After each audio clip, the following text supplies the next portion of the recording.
விளையாட்டு வீரர்கள் அனைவருக்கும் அன்பு வணக்கம். மீண்டும் ஒரு காணொளி மூலமாக உங்கள் அனைவரையும் சந்திக்க கிடைத்திருப்பதில் மகிழ்ச்சி. IPL போட்டிகள் இடம்பெற்றுக் கொண்டிருக்கின்றன. நேற்றைய நாளிலே தமிழகத்திலே சட்டமன்ற தேர்தலிலே TVK விஜயினுடைய தமிழக வெற்றி கழகம் வெற்றி பெற்றிருக்கிறது. இந்த ஆர்ப்பாட்டத்திலே அதிகமானவர்கள் நேற்றைய IPL போட்டியை அவ்வளவு பெரிதாக கவனத்தில் கொள்ளவில்லை. இன்று டெல்லி அருண் ஜெட்லி மைதானத்தில் டெல்லி மற்றும் சென்னை சூப்பர் கிங்ஸ் அணிகளுக்கு இடையிலான போட்டி இடம்பெறப் போகிறது. இன்றைய போட்டியை பொறுத்தவரையில் இரண்டு அணிகளும் பக்கத்து புள்ளிப்பட்டியலிலே இருக்கின்ற அணிகள். சென்னை 6வது இடத்திலும் டெல்லி 7வது இடத்திலும் இருக்கிறது. இரண்டு அணிகளும் தலா 9 போட்டிகளில் விளையாடி 4 வெற்றிகளை பெற்றிருக்கின்றன. ஆகவே இந்த இரண்டு அணிகளுக்கும் இந்த போட்டி முக்கியமானதாக பார்க்கப்படுகிறது. நேற்றைய ஆர்ப்பாட்டத்திலே லக்னோ மற்றும் மும்பை அணிகளுக்கு இடையிலான ஹை ஸ்கோரிங் கேம் ஒன்று நிறைவுக்கு வந்தது. 8 பந்துகள் மீதம் இருக்க 6 விக்கெட்டுகளால் வெற்றி பெற்றிருக்கிறார்கள். IPL வரலாற்றிலே முன்னரெல்லாம் 150 ஓட்டங்கள் தாண்டினாலே வெற்றி என்கின்ற ஒரு நிலை இருந்தது.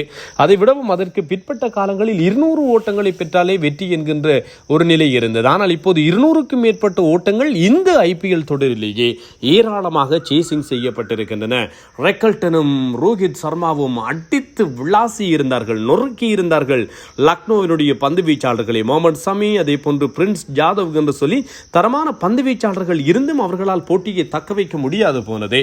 228 ஓட்டங்கள் 5 விக்கெட்டுகளை இழந்தது லக்னோ சூப்பர் ஜெயன்ஸ் அணி. லக்னோவை பொறுத்தவரையில் அவர்கள் புள்ளிப்பட்டியலிலே தட்டுத்தடமாறி கொண்டிருக்கின்ற அணி.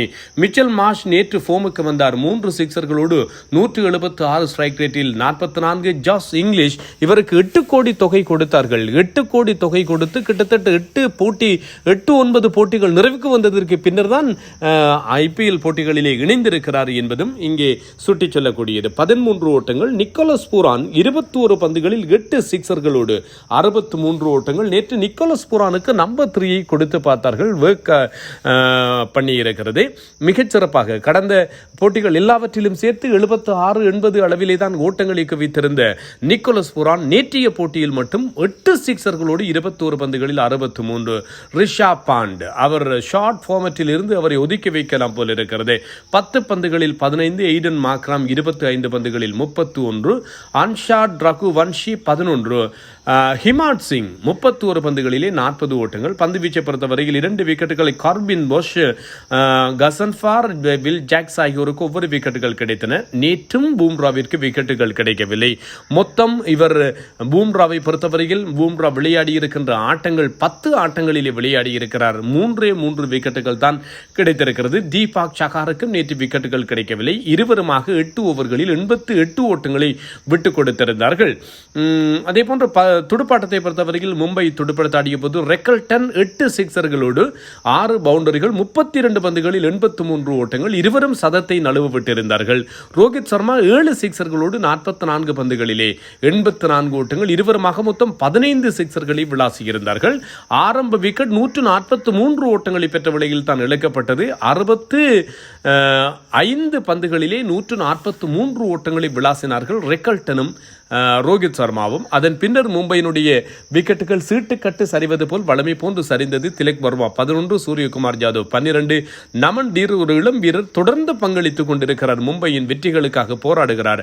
12 பந்துகளில் 23. வில் ஜாக்ஸ் 10 ஓட்டங்கள். T20 உலக கிண்ண போட்டிகளில் 4 ஆட்டநாயகன் விருதுகளை வென்றவர் வில் ஜாக்ஸ் என்பதும் ஞாபகப்படுத்தத்தக்கது.